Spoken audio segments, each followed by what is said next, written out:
Nous, on est riches parce qu'on est en train d'appauvrir l'Afrique, de nouveau, l'Amérique latine, l'Asie. Nous sommes nous les responsables de ces millions de morts. C'est nous qui disons que tu dois avoir accès à l'eau simplement si tu la payes. Que je t'amènerai l'eau si je suis rentable. En Afrique, c'est nous, c'est pas eux. Eux, ils étaient capables de le faire en communauté. Et donc, à l'heure actuelle, il faut se dire que les guerres qu'on est en train de faire, c'est quoi? C'est parce qu'ils nous ont attaqués. Qui? Quand Sarkozy a bombardé la Libye, aucun Libyen n'avait attaqué la France. La France n'avait pas été bombardée par personne. Et nous, quand les Américains ont bombardé Bagdad ou l'Irak, parce que c'était l'ennemi du mal, donc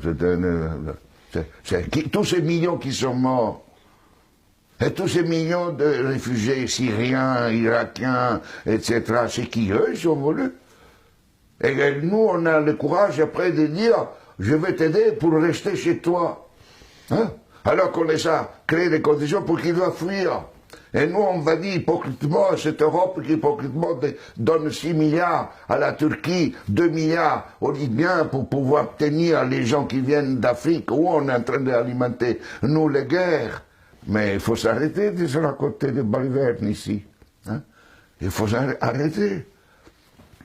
La guerre ne se fait plus parce qu'on tue l'ennemi.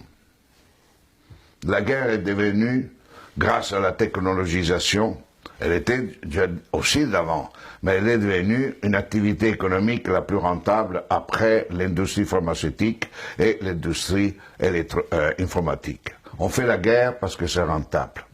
Et malheureusement, si nous ne changeons pas nos dirigeants, et nous-mêmes, hein, dans le sens pas individuellement, mais les systèmes de valeurs fondamentaux, la sécurité nationale qui explique la guerre, la souveraineté nationale, l'appropriation privée du vivant, etc. Tout ça, on fera la guerre. On fera la guerre, pourquoi? Parce que pour cela, deviendra une activité de plus en plus rentable. D'ici quelques années, si vous éliminez la guerre, le PIB mondial chutera, d'après le système dominant.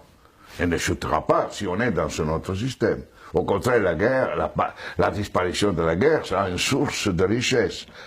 Mais c'est pour cela que les dominants à l'heure actuelle ne veulent pas réduire les armements, ne veulent pas réduire les occasions de guerre. Parce qu'imaginez-vous la France sans la guerre.